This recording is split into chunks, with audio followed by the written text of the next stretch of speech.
Rahab എന്ന വേശ്യയെക്കുറിച്ചും അവളുടെ ജീവിതത്തിൽ നടന്ന അത്ഭുതങ്ങളെക്കുറിച്ചുമാണ് സ്തോത്രം നമ്മൾ കഴിഞ്ഞ ആഴ്ച ബൈബിൾ പറഞ്ഞ അവണ്ണം രാഹാബ് എന്ന വേശ്യയും ദൂതന്മാരെ കൈകൊള്ളുകയും മറ്റൊരു വഴിയായി പറഞ്ഞയക്കുകയും ചെയ്ത് പ്രവൃത്തികളാലല്ലയോ നീതീകരിക്കപ്പെട്ടത്.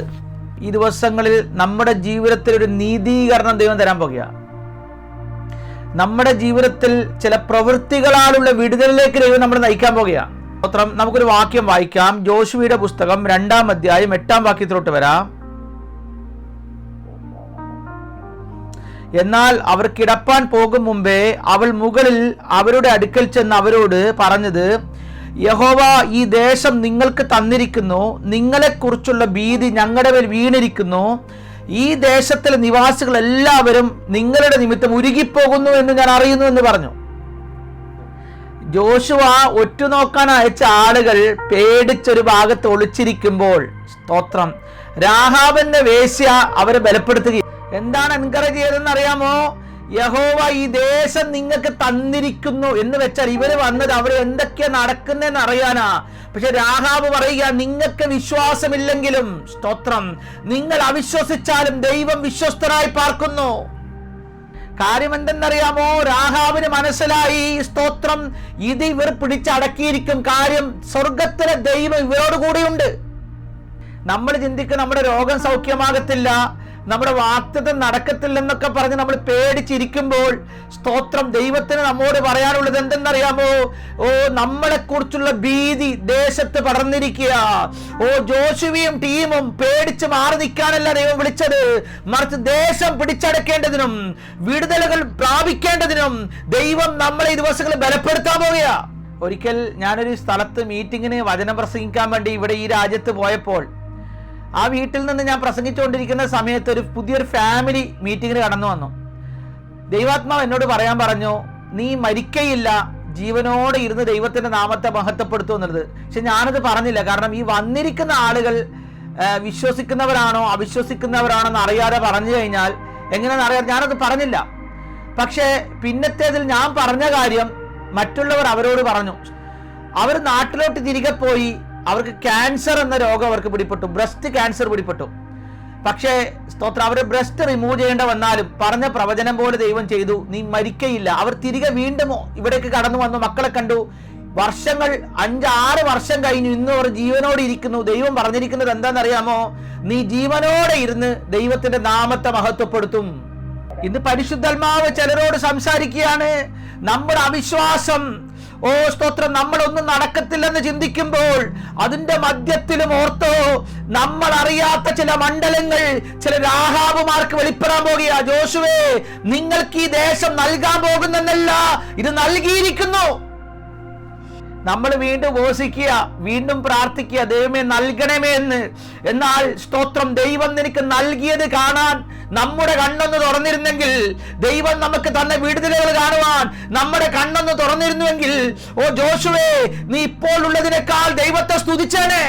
നിങ്ങളെ എന്താ കാര്യം എന്തെന്നറിയാം? അവിടെ പറയാൻ കാര്യം, നിങ്ങളെ കുറിച്ചുള്ള ഭീതി ഞങ്ങളുടെ മേൽ വീണിരിക്കുന്നു എന്ന് വെച്ചാൽ പ്രാർത്ഥിക്കുന്നവന്റെ ഭവനത്തിൽ നടക്കുന്ന അത്ഭുതങ്ങൾ ജാതികൾക്ക് ഭീതിയാ.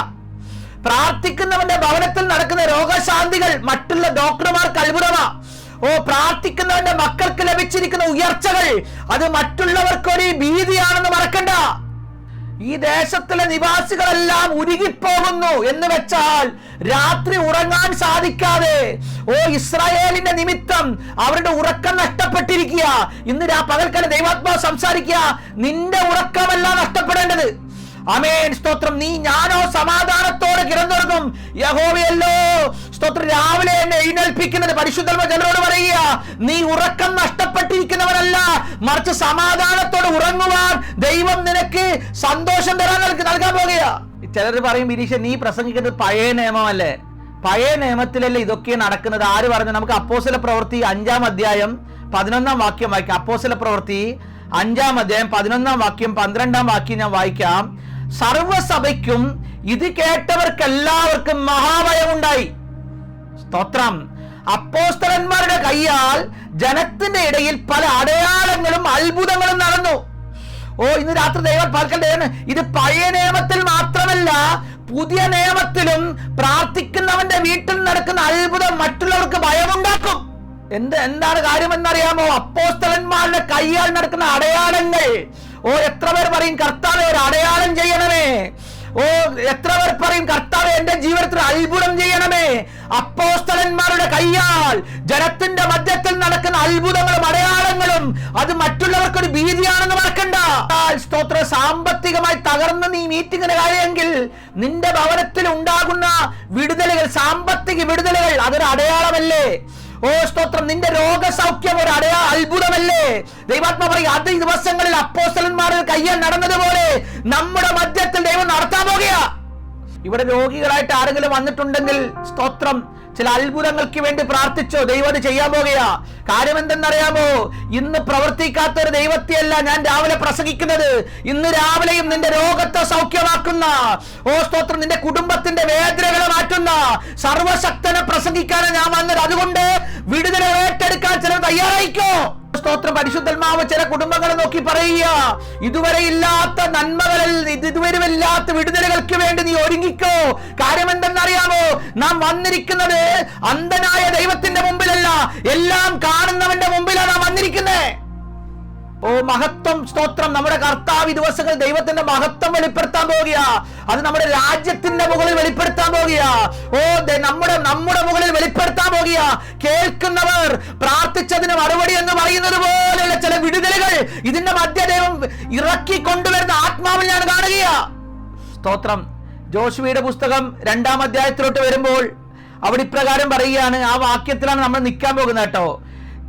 യോശുവ 2:10 പറയുന്നു, നിങ്ങൾ മിസ്രയീമിൽ നിന്ന് പുറപ്പെടുമ്പോൾ യഹോവ നിങ്ങൾക്ക് വേണ്ടി ചെങ്കടലിലെ വെള്ളം വറ്റിച്ചു. യോർദാൻ അക്കരെ വെച്ച് നിങ്ങൾ നിർമൂലമാക്കിയ സീഹോൻ, ഓഗ് എന്ന 2 അമോരി രാജാക്കന്മാരെ നിങ്ങൾ ചെയ്തത് ഞങ്ങൾ കേട്ടു. ലോകമറിയുന്ന 2 അത്ഭുതങ്ങളാണ് നടന്നത്. ഒന്ന്, ചെങ്കടൽ വിഭാഗിക്കപ്പെട്ടു. ഞാനിപ്പോ താമസിക്കുന്നത് തൊട്ടപ്പുറത്ത് കടല. ഒരു 100 മീറ്റർ നടന്നാൽ മതി കടല. ഈ നല്ല കാറ്റൊക്കെ വരുന്ന സമയത്ത് അങ്ങോട്ട് പോകാനേ പേടിയ. കാര്യം എന്തെന്നറിയാമോ? കടലിലെ വെള്ളം മുഴുവനും റോഡിലേക്ക് തെറിച്ചു വരുന്നത് കാണാം. നിൽക്കാൻ തന്നെ പേടിയാ. എല്ലാം ഇടിച്ചു കയറുന്നു. എടോ, ഇത്രയും ശക്തനായ ഒരു കടലിനെ 2ആയി വിഭാഗിച്ച് അക്കരെ കടത്തിയെന്ന് പറയുമ്പോൾ അത് സർവശക്തനല്ല, ദൈവത്തിനല്ലാതെ ആർക്ക് സാധിക്കും? 10 20 ആനകളുടെ വലിപ്പമുള്ള, സ്തോത്രം, നീലത്തിമിംഗലം വെയിൽസിനെ കടലിന്റെ അകത്ത് വെച്ച് പോറ്റുന്ന ദൈവം അവനാണോ കടലിനെ വിഭാഗിക്കാൻ പ്രശ്നം? ചിലർ പറയാണ്, എന്റെ സാലറിക്ക് വർധനവില്ലെന്ന്. എന്ന് വെച്ചാൽ, സ്തോത്രം, ഇന്ന വിഷയത്തിന് ദൈവദാസനെ പ്രാർത്ഥിക്കണം. എന്റെ പൊന്നെ, ഇന്ന് നീ ഒരു കാര്യം മനസ്സിൽ, നാം സേവിക്കുന്ന ദൈവം ഉണ്ടല്ലോ, അവൻ, സ്തോത്രം, കടലിനെ വിഭാഗിച്ചവനാണെന്നുള്ളത് ജാതികൾക്ക് പേടിയാ. നിനക്ക് വിശ്വാസമില്ലെങ്കിലും ജാതികൾ ആ ദൈവത്തെ ഓർത്ത് ഉരുകുന്നെന്ന് മറക്കണ്ട. എന്ന് വെച്ചാൽ ഈ കടല് വിഭാഗിക്കപ്പെട്ടത് ഇവരറിഞ്ഞ് പേടിച്ച് അടുത്തൊരു പദം കേൾക്കണം. നിങ്ങൾ നിർമൂലമാക്കിയ സീഹോനും ഹോഗും എന്ന 2 അമോര്യ രാജാക്കന്മാരെ കുറിച്ച് ഞങ്ങൾ കേട്ടു. അവരെ അങ്ങനെയൊന്നും തോൽപ്പിക്കാൻ പറ്റത്തില്ല കേട്ടോ. സ്തോത്രം. അത് ഞാൻ താഴോട്ട് വായിച്ചാൽ മനസ്സിലാകും. അത്ര ശക്തന്മാരെ തോൽപ്പിച്ച നിങ്ങളെ കുറിച്ച് കേൾക്കുമ്പോഴേ പേടിയാ. ഈ സീഹോൻ എന്ന് പറഞ്ഞ രാജാവ് ആരെന്നറിയാമോ? ആ കാലത്തിൽ ഏറ്റവും ശക്തനായ രാജാവായിരുന്നു. ഒറ്റ വാക്കി പറഞ്ഞാൽ, ഇന്ത്യ അമേരിക്കയോട് യുദ്ധം ചെയ്യാൻ പോയാൽ നടക്കുമോ? നടക്കത്തില്ല. കാര്യം എന്തെന്നറിയാമോ? നമ്മളെക്കാൾ ശക്തമാണ് അമേരിക്ക എന്ന് പറഞ്ഞതുപോലെ മോശയേക്കാൾ ശക്തനായ സീഹോൻ എന്ന് പറഞ്ഞ രാജാവിനെ താഴേക്ക് മൂക്ക് കുത്തിച്ച് വീഴ്ച സർവശക്തന്റെ പ്രവൃത്തി കേട്ടിട്ട് രാഹാവിന് ദൈവത്തെ സ്തുതിച്ചു. അങ്ങനെങ്കിൽ ദൈവവൈതലേ, നമുക്ക് വേണ്ടി യുദ്ധം ചെയ്യുന്ന ഒരു ദൈവമുണ്ടെന്ന് മറക്കണ്ട. ഈ ആവർത്തന പുസ്തകം 2-ാം അധ്യായം 29-ാം വാക്യത്തിലോട്ട് വന്നു കഴിഞ്ഞാൽ അവിടെ വായിക്കുന്നില്ല കേട്ടോ. ഞാൻ ചുരുക്കി പറഞ്ഞാൽ മതി, സമയമില്ല. ഇവിടെ പറയുകയാണ്, യോർദാനൊക്കെ കടന്നിട്ട് അവരങ്ങോട്ട് പോകുമ്പോൾ സീഹോനോട് പോയി രാജാവിനോട് ചോദിച്ചു, നിങ്ങളുടെ വഴിയെ കൂടെ പോകാൻ എനിക്കൊന്ന് അനുവാദം തരണമേ എന്ന്. ഓർത്തോളം കേട്ടോ, ഒന്ന് അനുവാദം ചോദിച്ചതാ. സീഹോൻ എന്നാ ചെയ്തെന്നറിയാമോ? അനുവാദം കൊടുത്തില്ല. ബൈബിൾ പറഞ്ഞു, യഹോവ അവന്റെ ഹൃദയം കഠിനമാക്കി. പലപ്പോഴും, സ്തോത്രം, ചിലരുടെ ഹൃദയം കഠിനമാകുന്നത് കണ്ട്, ചിലർ ദൈവപ്രവൃത്തികൾക്ക് എതിര് നിൽക്കുന്നത് കണ്ടിട്ട് നമ്മൾ ഭാരപ്പെടണ്ട. അതിന്റെ അർത്ഥം നമുക്ക് വിടുതൽ കിട്ടത്തില്ലെന്നല്ല. ആരാണോ എതിർത്ത് നിൽക്കുന്നത്, അവനെ തോൽപ്പിച്ച് മുന്നേറാനുള്ള അഭിഷേകം ദൈവം നമ്മുടെ മേൽ പകരുക. സ്പോൺസറോട് നമ്മൾ ചോദിക്കും, ഇന്ന വിസ കാര്യങ്ങൾ ചെയ്തു തരാമോ എന്ന്. സ്പോൺസർ ചെയ്യത്തില്ല. അദ്ദേഹത്തിന്റെ ഹൃദയത്തെ കഠിനമാക്കും. ചില സ്ഥലങ്ങളിൽ നമുക്ക് ജോലി കിട്ടേണ്ടതിന് നമ്മൾ കമ്പനി പോയി റിക്വസ്റ്റ് കൊടുത്ത് അപ്ലിക്കേഷൻ കൊടുത്താൽ മുതലാളിയുടെ ഹൃദയം കഠിനമാ. പക്ഷെ പ്രാർത്ഥിക്കുന്ന ദൈവത്തിന്റെ പൈതലേ, നിനക്കെതിരെ കഠിന ഹൃദയമാകുന്ന സീഹോനുണ്ടല്ലോ. ഓ സ്തോത്രം, നിന്റെ അയൽവക്കക്കാരുണ്ടല്ലോ, നീ ആയിരിക്കുന്ന ദേശത്തെ ഭരണാധികാരി ഉണ്ടല്ലോ, അവൻ നിന്റെ മുന്നിൽ മുട്ടുമടക്കുന്നത് പോലെ ദൈവം നിനക്ക് വേണ്ടി യുദ്ധം ചെയ്യാൻ പോകുക. സ്തോത്രം. ആശാരി ഉപദേശി എന്ന് പറഞ്ഞൊരു ദൈവദാസൻ ഉണ്ടായിരുന്നു, ആശാരി ഉപദേശി. ഞാനത് പറയുന്നോണ്ട് ക്ഷമിക്കണം കേട്ടോ. ഇങ്ങനെ ഒന്നും ഒരിക്കലും നടക്കും എന്നുള്ള കാര്യം ഇനി നടക്കുമെന്നൊന്നും അറിയത്തില്ല. പക്ഷെ ആശാരി ഉപദേശി ഒരിക്കൽ അദ്ദേഹം ഒരു കൺവെൻഷൻ വെച്ചു. ആ കൺവെൻഷനിൽ അദ്ദേഹം പ്രസംഗിക്കാൻ വേണ്ടി അദ്ദേഹം കാര്യങ്ങളൊക്കെ ചെയ്തിട്ട് അപ്പുറത്തെ വലിയ സമ്പന്നനായ ഒരു ബിസിനസ്സുകാരന്റെ അടുക്കൽ ചെന്നിട്ട് അദ്ദേഹത്തോട് ചോദിച്ചു, ഇന്ന് വൈകിട്ട് മീറ്റിംഗ് കഴിഞ്ഞാൽ വരുന്ന വിശ്വാസികൾക്കെല്ലാം എന്ത് കൊടുക്കണം? അരി കൊടുക്കണം, അതുകൊണ്ട് ചോറ് കൊടുക്കണം. അതുകൊണ്ട് നിങ്ങൾ വലിയ ബിസിനസ്സുകാരനല്ലേ, 2 ചാക്ക് അരി നിങ്ങൾ സുവിശേഷത്തിന് വേണ്ടി തരണം എന്ന് പറഞ്ഞു. അദ്ദേഹം ആശാരി ഉപദേശി ആർന്ന് ഇറക്കി വിട്ടു. ആശാരി ഉപദേശി പോകുന്ന വഴിയിൽ അദ്ദേഹത്തെ ശപിച്ചെന്നാ പറയുന്നത്. ക്ഷമിക്കണം, ശപിക്കാൻ പ്രമാണമില്ല കേട്ടോ. പക്ഷെ നടന്നൊരു സംഭവം പറയുക, നിന്നോട് കൂടെ നിന്റെ കടയിൽ നശിച്ചു പോകട്ടെ എന്ന്. അതായിരുന്നു ആശാരി ഉപദേശി. കുറച്ച് ദിവസങ്ങൾക്കകം അദ്ദേഹത്തിന്റെ കടയ്ക്ക് തീ പിടിച്ചു. ആമേൻ. എത്ര വിശ്വസിക്കുന്നു? സ്തോത്രം. ഇന്ന് പലക്കാലം ഞാനൊരു കാര്യം പറയട്ടെ. ഇവിടെ പറയുകയാണ്, സ്തോത്രം, മുന്നോട്ട് പോകാൻ സമ്മതിക്കത്തില്ലെന്ന് പറഞ്ഞ്, സ്തോത്രം, തടസ്സമിടുന്ന കഠിന ഹൃദയന്മാരുണ്ട്. ആമേൻ. നമ്മുടെ വിസയും നമ്മുടെ PR-ഉം നമ്മുടെ ഭാവിപരമായിരിക്കുന്ന അഡ്മിഷനും സകല മേഖലകൾക്കും ഒരിക്കലും അടങ്ങാത്ത കഠിന ഹൃദയന്മാരെ ദൈവം അവൻ അടക്കുന്ന ദിവസങ്ങൾ വരാൻ പോകുക. 1 തെസ്സലോനിക്ക ലേഖനത്തിൽ ഒരു വാക്യമുണ്ട്, അതുകൊണ്ട് ഞാൻ നിങ്ങളുടെ അടുക്കൽ വരുവാൻ ശ്രമിച്ചെങ്കിലും, പൗലോസായ എനിക്ക് നിങ്ങളെ കാണാൻ ആഗ്രഹമുണ്ടെങ്കിലും 2 പ്രാവശ്യം വിചാരിച്ചെങ്കിലും സാത്താൻ സമ്മതിച്ചില്ല, സാത്താൻ തടുത്തു. ദൈവാത്മാ പറയുക, നിന്റെ നന്മകളെ തടയുന്ന, നിന്റെ ഉയർച്ചകളെ തടയുന്ന സീഹോന്റെ ശക്തികൾ, സാത്താന്യ മണ്ഡലങ്ങൾ യേശുവിന്റെ നാമത്തിൽ ഇന്നത്തെ മീറ്റിംഗിൽ ദൈവത്തിന് അഴിച്ചു മാറ്റുക. എന്നിട്ട് പറയുകയാണ്, ഞാൻ ഇന്ന് രാവിലെ വായിച്ചപ്പോൾ ഞാൻ ഭയങ്കര അത്ഭുതപ്പെട്ടു. ദൈവാത്മാ ഒരു വാക്യം എനിക്ക് തന്നെന്തെന്നറിയാമോ? സീഹോനോട് മോശ ചെന്ന് ചോദിച്ചു, സീഹോനെ അക്കരെ പോയിക്കോട്ടെ. സീഹോൻ സമ്മതിച്ചില്ല. എന്നാ വാക്യം? സമ്മതിച്ചില്ല. അങ്ങനെയാണെങ്കിൽ 1 കൊരിന്ത്യർ 10-ാം അധ്യായം 13-ാം വാക്യത്തിൽ പൗലോസ് എഴുതിയിരിക്കുകയാണ്, സ്തോത്രം, നിങ്ങൾക്ക് മനുഷ്യർക്ക് നടപ്പല്ലാത്ത പരീക്ഷ നിങ്ങൾക്ക് നേരിട്ടിട്ടില്ല. ദൈവം വിശ്വസ്തൻ, നിങ്ങൾക്ക് കഴിയുന്നതിന്റെ മീതെ പരീക്ഷ നേരിടുവാൻ അവൻ സമ്മതിക്കയില്ല. എന്നാ സീഹോൻ സമ്മതിച്ചില്ലെങ്കിൽ ദൈവവും സമ്മതിക്കത്തില്ലെന്ന് ഞാൻ പറഞ്ഞ അത്ര കത്തി. സീഹോൻ നിന്റെ വിടുതൽ സമ്മതിച്ചില്ലെങ്കിൽ ദൈവത്തിനും സമ്മതിക്കാൻ മനസ്സില്ല. നിന്റെ പരീക്ഷയുടെ മധ്യത്തിൽ ദൈവം ഒരു പോക്കുവഴി തരാൻ പോകുക. പിശാചിന്റെ പദ്ധതി എന്തെന്നറിയാമോ? ഞാൻ പറയാം. പിശാചിന്റെ നമ്മുടെ ആയുസ് എത്തുന്നതിന് മുമ്പേ നമ്മൾ കൊല്ലുക എന്നുള്ളതാ. അത് സാത്താൻ നമ്മൾ ജീവിക്കാൻ സമ്മതിക്കത്തില്ല. പക്ഷെ ബൈബിൾ പറയുന്നു, പൗലോസിന്റെ ഭാഷയിൽ പറഞ്ഞാൽ, പരീക്ഷ നേടുവാൻ സമ്മതിക്കാതെ, നമ്മൾ പരീക്ഷയിൽ അകപ്പെടാതെ, നമ്മൾ കഷ്ടത്തിൽ അകപ്പെടാതെ, അത് സമ്മതിക്കാത്ത ഒരു ദൈവം എനിക്ക് ഉയർത്തിലുണ്ട്. ആമേൻ. എന്റെ ഉയർച്ചകൾക്ക് വേണ്ടി യുദ്ധം ചെയ്യുന്ന, എന്റെ വിടുതലുകൾക്ക് വേണ്ടി മധ്യസ്ഥത വഹിക്കുന്ന ഒരു യേശു ഉയർത്തിലുള്ളത് കൊണ്ട് എനിക്ക് ദോഷമായിട്ടുള്ളതൊന്നും സംഭവിക്കത്തില്ല. പരിശുദ്ധാത്മാവ് ചില കുടുംബങ്ങളെ നോക്കി പറയുകയാണ്, സ്തോത്രം, ഇന്ന് നിങ്ങളുടെ ജീവിതത്തിൽ മുൻപോട്ട് പോകാൻ സമ്മതിക്കുന്നില്ല. ആരാ സമ്മതിക്കാത്തത്? പക്ഷെ ദൈവം ചിലതൊക്കെ സമ്മതിപ്പിക്കാൻ പോകുക. ഈ ദൂത് കുറിച്ചിട്ടോ, സമ്മതിക്കാത്തവരെ സമ്മതിപ്പിക്കുന്ന ദൈവപ്രവൃത്തി വെളിപ്പെടും. അത് ഏത് വിഷയത്തിലായാലും. ഉടരാ വൈഡമനാശം രാവിലെ ദൈവാത്മാവ് പറഞ്ഞപ്പോൾ എനിക്ക് ഭയങ്കര സന്തോഷമായി. കാര്യം എന്തെന്നറിയാമോ? സമ്മതിപ്പിക്കുന്ന ഒരു ദൈവം, എനിക്ക് വേണ്ടി യുദ്ധം ചെയ്യുന്ന ഒരു ദൈവം, എന്റെ ആയുസ്സിനെ കുറക്കാത്ത ദൈവം, എന്റെ ഭാവിയിലെ ഉയർച്ചകൾക്ക് ഇടവിൽ നിൽക്കുന്നവന്റെ വെല്ലുവിളികളെ സമ്മതിക്കാത്ത ദൈവം എന്നോട് കൂടെയുണ്ട്. ഞാൻ എഞ്ചിനീയറിംഗ് അഡ്മിഷന് വേണ്ടി നാട്ടിൽ പഠിക്കാൻ പോകാൻ നേരത്തെ ഒരു പ്രവാചകൻ എന്നോട് ഒരു പ്രവചനം പറഞ്ഞു, നീ ചില സംഭവങ്ങൾ പഠിക്കുന്നതായി കാണുന്നെന്ന് പറഞ്ഞു. എനിക്ക് വിശ്വാസമില്ല. കാരണം എന്റെ സമയം കഴിഞ്ഞിരുന്നു, വയസ്സ് ഇച്ചിരി ഒക്കെ ഓവറായിരുന്നു, പഠിക്കേണ്ട സമയം കഴിഞ്ഞായിരുന്നു. അന്ന് ഞാനും എൻ്റെ അപ്പനും കൂടി ആളുള്ള പ്രസിദ്ധമായ ഒരു സ്ഥാപനത്തിൽ അഡ്മിഷന് വേണ്ടി പോയി. അപ്പൊ അദ്ദേഹത്തിന്റെ പേര് ഞാൻ ഓർക്കുന്നില്ല. അദ്ദേഹം എന്താണെന്ന് അറിയാമോ? എൻ്റെ എല്ലാ സർട്ടിഫിക്കറ്റും വാങ്ങി ചെക്ക് ചെയ്തിട്ട് പറഞ്ഞു, നിനക്ക് അഡ്മിഷൻ കിട്ടത്തില്ല, കാരണം ഈ വയസ്സിൽ നിനക്ക് അഡ്മിഷൻ കിട്ടത്തില്ലെന്ന് പറഞ്ഞു.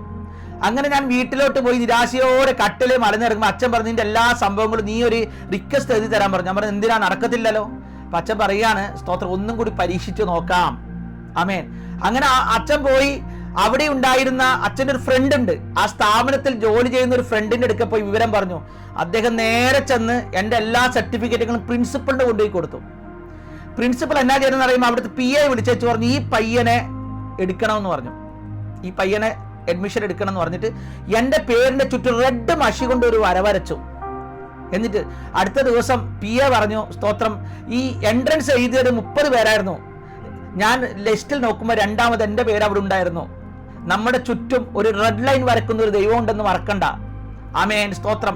ഒരിക്കലും എനിക്ക് അഡ്മിഷൻ കിട്ടത്തില്ല. അപ്പൊ എൻ്റെ കൂടെ പഠിക്കുന്ന എൻ്റെ കൂട്ടുകാരൻ ചോദിക്കുക, എടാ നിനക്ക് എങ്ങനെ അഡ്മിഷൻ കിട്ടിയത്? നിനക്ക് ഉയരത്തിൽ ആരായിട്ടെങ്കിലും ബന്ധമുണ്ടോ? ഞാൻ പറഞ്ഞു, പിന്നെ ഉന്നതങ്ങളിൽ എനിക്ക് ഒരുവൻ, എന്റെ ഉയർച്ചകളെ തടയുന്നവനെ സമ്മതിക്കാത്ത ഒരുത്തന് ഉയരത്തിലുണ്ടെന്നെ. ആരെല്ലാം തടസ്സം പറഞ്ഞാലും ദൈവാത്മാവ് ചിലരോട് പറയുകയാണ്, ചിലതിന് വേണ്ടി സമ്മതിപ്പിക്കുന്ന ഒരു ദൈവം വെളിപ്പെടാൻ പോകുക. ഉടരാ വൈഡമന ശന്തല രകനം. പരിശുദ്ധാത്മാ അങ്ങനെ എന്നോട് പറയാൻ പറയുന്നു, നിനക്ക് വേണ്ടി ചിലരെ സമ്മതിപ്പിക്കുന്ന ദൈവം. അറിയാമോ, ആ പഠനം കഴിഞ്ഞതിന്റെ ശേഷം എന്റെ ഇൻചാർജ്, എന്നെ പഠിപ്പിച്ച സാറ് വന്നിട്ട് എന്നോട് ചോദിക്കുക, നിനക്ക് എങ്ങോട്ടാണ് ഈ ജോലി വാങ്ങിച്ചു തരേണ്ടത്? എന്ന് വെച്ചാ നമ്മുടെ കൂടെ ഉണ്ടായിരിക്കൽ 1 വർഷത്തെ കൂടി ട്രെയിനിങ് ഉണ്ട്. എല്ലാവരും ചെന്നൈ പല സ്ഥലങ്ങളിലോട്ട് അയച്ചു. അവിടെ ഒന്നും ഭയങ്കര ബുദ്ധിമുട്ടാണ്. എന്റെ സാറ് എന്നോട് വന്ന് പറയുകയാണ്, എന്താണെന്നറിയാമോ, ബാംഗ്ലൂരിൽ നിന്റെ റിലേഷൻ ഒരുപാടുണ്ടല്ലോ, അതുകൊണ്ട് ഞാൻ നിന്നെ ബാംഗ്ലൂരിൽ അയക്കാം. ഞാൻ പറഞ്ഞാൽ മനസ്സിലായോ?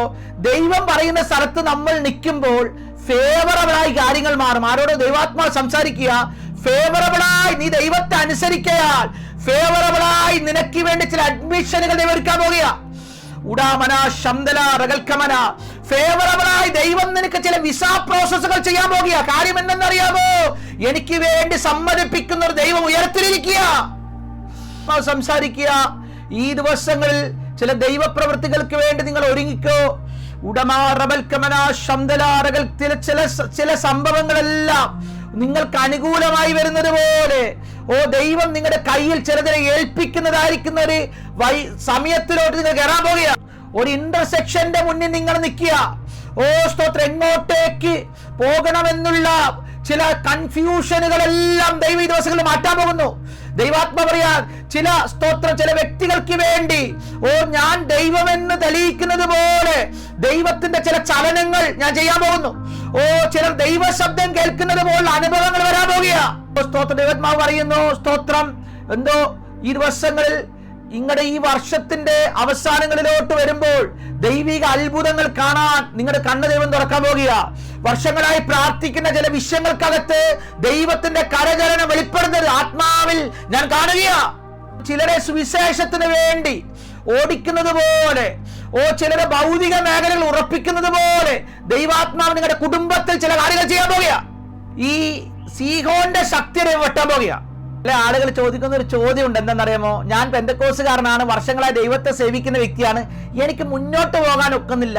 എന്റെ പൊന്നെ, ദൈവ പൈതലായതുകൊണ്ട് മാത്രമല്ല കാര്യം, മുൻപിൽ ഒരു ചെങ്കടലുണ്ട്, ചെങ്കടൽ കടന്നാൽ ഒരു സീഹോനുണ്ട്, സീഹോനെ കടന്നാൽ ഒരു ഓഗുണ്ട്. ഇതിനെല്ലാം തകർത്തിട്ടേ നിനക്കൊരു യാത്രയുള്ളെന്ന് മറക്കണ്ട. സംഖ്യാപുസ്തകത്തിലോട്ട് വരുമ്പോൾ ഞാൻ വാക്യം വായിക്കുന്നില്ല, സമയം മുന്നോട്ട് പോയിക്കൊണ്ടിരിക്കുന്നത് കൊണ്ട് അവർ പിന്നെ പറയുന്ന, അവർ തിരിഞ്ഞ് ബാഷാൻ വഴിയായി പോയി. ബാഷാൻ രാജാവായ ഓഗ് തന്റെ സകല ജനവുമായി അവന്റെ നേരെ പുറപ്പെട്ടു, അവനോട് പറയേറ്റു. സംഖ്യാപുസ്തകം 21:34 വാക്യത്തിൽ ഇപ്രകാരം പറയുന്നുണ്ട്, അപ്പോൾ യഹോവ മോശയോട്, നീ അവനെ ഭയപ്പെടേണ്ട. ദൈവാത്മാവ് ചിലരോട് പറയുക, നീ അവനെ ഭയപ്പെടേണ്ട, നീ ഭയപ്പെടേണ്ട, ഞാൻ നിന്നോട് കൂടെ ഉണ്ട്. ഭ്രമിച്ചു നോക്കേണ്ട, അവൻ നിന്റെ ദൈവമാകുന്നു. എന്നിട്ട് യെശയ്യാ പ്രവാചകൻ പറയുക, ഞാൻ നിന്നെ ശക്തീകരിക്കും, ഞാൻ നിന്നെ സഹായിക്കും, എന്റെ നീതിയുള്ള വലം കൈ കൊണ്ട് ഞാൻ നിന്നെ താങ്ങാൻ പോകുക. ഓഗിന്റെ മുന്നിൽ ഭയപ്പെട്ട് നിൽക്കുന്ന ദൈവത്തിന്റെ പൈതലേ, പരിശുദ്ധാത്മാവ് നിന്നോട് പറയുക, ഞാൻ നിന്നെ ശക്തീകരിക്കാൻ പോകുന്നു.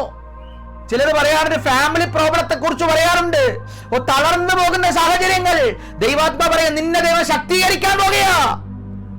ഒറ്റപ്പെട്ട സുവിശേഷ വിരോധികളുടെ മുന്നിൽ പേടിച്ച് നിൽക്കുന്നവരുണ്ട്, അവരോട് ദൈവം പറയുക, ഞാൻ നിന്നെ വലം കൈ കൊണ്ട് താങ്ങാൻ പോകുക.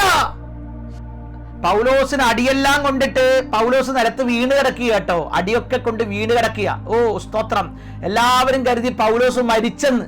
നമ്മളെ നോക്കി ചിലത് പറയും അവൻ തീർന്നു, ഓ വിനീഷ് തീർന്നു, അല്ലെങ്കിൽ ആരല്ലോ നിന്നെ നോക്കി പറയുമ്പോൾ പരിശുദ്ധാത്മാവ് പറയുന്ന ഒരു കാര്യമുണ്ട്. എന്തെന്നറിയാമോ? പൗലോസേ നീ എഴുന്നേൽക്ക. പൗലോസ് ചാടി എഴുന്നേറ്റ് ബൈബിൾ പറയുന്നേ. പൗലോസ് ചാടി എഴുന്നേറ്റ് വീണ്ടും യെരുശലേമിലോട്ടോ അദ്ദേഹത്തിന്റെ വേല സ്ഥലത്തോട്ടേക്ക് യാത്രയായി. എത്ര ഏറുകൊണ്ടു, എത്ര വെല്ലുവിളി സഹിച്ചു. എന്നിട്ട് എന്താ പൗലോസേ നീ ഭയപ്പെടാത്തത്? പൗലോസ് പറയുന്നു, എന്നെ ശക്തനാക്കുന്നവൻ മുഖാന്തരം ഞാൻ സകലത്തിനും മതിയായവൻ. 4 ഏറ് കൊണ്ടാലോ, 4 പേരെന്റെ മീറ്റിംഗ് മുടക്കിയാലോ, എന്നെ പരിഹസിച്ചാലോ ഒന്നും ഞാൻ തീരത്തില്ല. കാരണം ഈ വിളി ഉയരത്തിൽ നിന്ന് വന്നതാ. ഓ, ഈ ശബ്ദം ഉയരത്തിലെ ശബ്ദമാ. ഈ ശബ്ദത്തെ തടയുവാൻ സാധിക്കത്തില്ല. കാരണം പരിശുദ്ധാത്മാവ് സംസാരിച്ചുകൊണ്ടിരിക്കുക.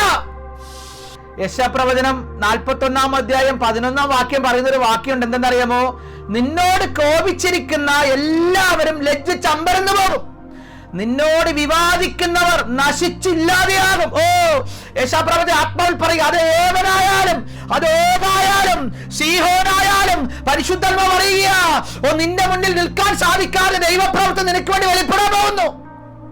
ഒരിക്കൽ സാധു സുന്ദർ സിംഗ് എന്ന് പറഞ്ഞ ഒരു സുവിശേഷകൻ ഉണ്ടായിരുന്നു. അദ്ദേഹം ഒരു കാലം ഇന്ന് നിത്യതയിലാണ്. അദ്ദേഹത്തെ സുവിശേഷ വിരോധികൾ കെട്ടിയിട്ടു. എന്നിട്ട് എന്നാ ചെയ്യുന്ന കുറെ അട്ടയെ പിടിച്ച് ശരീരത്തിലിട്ടു. അട്ട കടിച്ചാൽ എങ്ങനെ ഇരിക്കും? ഒരുപാട് അട്ടകളെ ശരീരത്തിലിട്ടു. അദ്ദേഹത്തെ മരത്തെ കെട്ടി. അദ്ദേഹം ആ അട്ട എപ്പോ ഇട്ടോ അത് തീരുന്നത് വരെ ഉറക്കെ ദൈവത്തെ സ്തുതിക്കാനും അദ്ദേഹം ചിരിക്കാനും തുടങ്ങി. ആമേൻ. ഞാൻ പറഞ്ഞ മനസ്സിലായോ? ദൈവത്തെ അദ്ദേഹം ആരാധിക്കാൻ തുടങ്ങി. അവർക്ക് ചിന്തിച്ചു, എടാ അട്ടയിട്ട് 100 കണക്കിന് അട്ട ശരീരത്തിൽ രക്തം ഊറ്റി കുടിക്കുമ്പോഴും ഇദ്ദേഹത്തിന് എന്റെ പേടിയില്ലേ? ഇല്ല കേട്ടോ, ഇത് എന്റെ രക്തം വറ്റാതെ കാൽവറിയിൽ എനിക്ക് വേണ്ടി രക്തം ഊട്ടി തന്ന ഒരുവനുണ്ട്. ഉടരാ ജഗൽക്കമന രഗന ജഗദൽക്കമാന. യേശുവിന്റെ നാമത്തിൽ നിന്റെ രക്തം വറ്റിപ്പോകാതെ, നിന്റെ ആരോഗ്യം വറ്റിപ്പോകാതെ, നിന്റെ ആയുസ് തീർന്നു പോകാതെ നിനക്ക് വേണ്ടി കാൽവറി ചതക്കപ്പെട്ട ഒരുവനുണ്ടെന്ന് മറക്കണ്ട. ഓഗിനെ നീ ഭയപ്പെടരുത് യോശുവേ. കാര്യം എന്തെന്നറിയാമോ? അവന് ഞാൻ നിന്റെ മുമ്പിൽ തകർക്കാൻ പോകുക. ഇവിടെ പറയാം, അടുത്ത വാക്യം പറയുന്നു, അവൻ ഒട്ടൊയ്യാതെ ഓഗിനെ സംഹരിച്ചു. അവൻ ഒട്ടൊയ്യാതെ ഓഗിനെ സംഹരിച്ചു കളഞ്ഞു. ഇനി നമുക്ക് ആവർത്തന പുസ്തകത്തിലോട്ട് വരാം. 3-ാം അധ്യായം 11-ാം വാക്യത്തിലോട്ട് വരുമ്പോൾ ആവർത്തന പുസ്തകം 3:11 ഞാൻ വായിക്കാം. ബാശാൻ രാജാവായ ഓഗ് മാത്രമേ മല്ലന്മാരിൽ ശേഷിച്ചിരുന്നുള്ളൂ. ഇരുമ്പ് കൊണ്ടുള്ള അവന്റെ മഞ്ചം അമ്മോന്യ നഗരമായ രബ്ബയിലുണ്ടല്ലോ. ഇതൊന്നും ആരും പ്രസംഗിക്കത്തില്ല കേട്ടോ, ഞാൻ ഇരുന്ന് പഠിച്ച് പ്രസംഗിക്കുന്നതാ. ഇരുമ്പ് രഥമായ അവന്റെ മഞ്ചം അമ്മോന്യ നഗരമായ രബ്ബയിലുണ്ടല്ലോ. അതിന് പുരുഷന്റെ കൈക്ക് 9 മുഴം നീളവും 4 മുഴം വീതിയും ഉണ്ടായിരുന്നു. മഞ്ചം എന്ന് വെച്ചാൽ ശവപ്പെട്ടി എന്ന് പറയും അല്ലെ. അദ്ദേഹത്തെ അടക്കിയ സ്ഥലത്തിലാണ് മഞ്ചം എന്ന് പറയുന്നത്. അതിന് പറയുകയാണ്, അദ്ദേഹത്തെ അടക്കിയ ആ ശവപ്പെട്ടിക്ക് മഞ്ചത്തിന്റെ നീളം 9 മുഴവും വീതി 4 മുഴവുമായിരുന്നു. സാധാരണ ഒരു മനുഷ്യന്റെ നീളം 5 അടി 7 ഇഞ്ചല്ലേ, നമ്മളിൽ 5 അടി 7 ഇഞ്ചല്ലേ. പക്ഷെ ഈ പുള്ളിയുടെ ശവമഞ്ചത്തിന്റെ നീളം 6 അടി 5 ഇഞ്ചായിരുന്നു. ഇവിടെ പറയാണ് സ്തോത്രം, സാധാരണ ഒരു മനുഷ്യന്റെ ബെഡിന്റെ വീതി എന്ന് വെച്ചാൽ എത്ര 7 അടിയാ. പക്ഷെ ഇദ്ദേഹത്തെ കിടത്തിയിരിക്കുന്ന അതിന് 13 അടി ഡബിൾ എന്ന് വെച്ചാൽ നമ്മളെക്കാൾ ഉയരവും നമ്മളെക്കാൾ തടിയുമുള്ള പൊക്കവുമുള്ള ഒരു വ്യക്തിയായിരുന്നു ആര്? ഓഗ്. ആമേൻ. വലിപ്പത്തിന്റെ കാര്യം മനസ്സിലായോ? നമ്മുടെ മുന്നിൽ നിൽക്കുന്ന പ്രതിസന്ധി എത്ര വലുതാണെങ്കിലും പ്രാർത്ഥിക്കുന്ന ദൈവത്തിന്റെ പൈതലേ, അവൻ നിന്റെ മുമ്പിൽ ഒരു പുഴുവിനെ പോലെ ദൈവാക്കി മാറ്റാൻ പോകുക. ദൈവാത്മ പറയുക, എത്ര വലിയ വിഷയങ്ങളുടെ മുമ്പിലും നീ ഇന്ന് വേദനയോടെ കയറിയെങ്കിൽ പരിശുദ്ധാത്മാവ് ഓഗിനോട് ചെയ്തതുപോലെ നിനക്ക് വേണ്ടി ശത്രുക്കളോട് ചെയ്യാൻ പോകുക. പരിശുദ്ധാത്മാവ് ചില കുടുംബങ്ങളെ നോക്കി പറയുകയാണ്, ചിലർ എന്നെ വിളിച്ച് പ്രാർത്ഥിക്കാൻ പറയാറുണ്ട്, എന്റെ പ്രശ്നം തീരത്തില്ലെന്ന്. ആര് പറഞ്ഞ തീരത്തില്ലെന്ന്? ആ ഓഗിന്റെ ശവമഞ്ചൻ രബ്ബയിൽ കിടപ്പുണ്ട്, അതുപോലെ ഒന്ന് നോക്കിയാ മതി. അവനെ തകർത്ത ദൈവത്തിനാണോ നിന്റെ വിഷയങ്ങൾക്ക് മറുപടി തരാൻ പറ്റാത്തത്? ഓർത്തത്ര സീഹോന്റെ ചരിത്രം ഒന്ന് പഠിച്ചാ മതി. അവനെ തകർത്ത ദൈവത്തിനാണോ നിന്റെ രോഗത്തെ സൗഖ്യമാക്കാൻ സാധിക്കാത്തത്? ഏറ്റവും കൂടുതൽ സ്തോത്രം ഈ സീറ്റുള്ളത് ഇപ്പൊ BJP അല്ലെ, ഏറ്റവും സീറ്റുള്ളത്. ഒരിക്കലും അവരെ താഴെ ഇറക്കാൻ ഒക്കത്തില്ല. അവർ പറയാണ് കേരളവും പിടിക്കാൻ പോകുന്നതാണ് അവരുടെ കാരണം. അതിന്റെ ഞാനൊന്നും വിശദീകരിക്കുന്നില്ല, നിങ്ങൾ പത്രം വായിക്കുന്നവർ നിങ്ങൾക്കറിയാം. പക്ഷെ പരിശുദ്ധന്മാവ് എന്നോട് പറഞ്ഞു, സ്തോത്രം, ഭരണത്തെ എല്ലാം ദൈവം മാറ്റാൻ പോകുക. അപ്പൊ ഞാൻ ചിന്തിച്ചു, കർത്താവ് എങ്ങനെ മാറും? ഓടരാ വൈഡമന ശന്തല രഗനം. യേശുവിന്റെ നാമത്തിൽ നിന്റെ മുൻപിൽ നിൽക്കുന്ന സീഹോനും നിന്റെ മുമ്പിൽ നിൽക്കുന്ന ഓഗും നിന്നെക്കാൾ വലിപ്പമുള്ളവരായിരിക്കാം. പക്ഷെ ദൈവജനമേ, പരിശുദ്ധാത്മാവ് നിങ്ങളോട് പറയുകയാണ്, അവൻ വീഴാൻ പോകുകയാ. ഉടരാ, ഇന്ന് നിങ്ങൾക്ക് മനസ്സിലാകുന്നു, നമുക്ക് മനസ്സിലാകുന്നു, വീഴ്ചയുടെ പതനം വലുതായിരിക്കും. ഉടരാ ജഗൽക്കമന, വീഴ്ചയുടെ പതനം വലുതായിരിക്കുമെന്ന് നിങ്ങൾ കാണാൻ പോകുകയാ. എത്ര വലിയവരാണെങ്കിലും പ്രാർത്ഥിക്കുന്നവന്റെ മുമ്പിൽ അവൻ വീഴാൻ പോകുകയാ. എത്ര പേർ വിശ്വസിക്കുന്നു?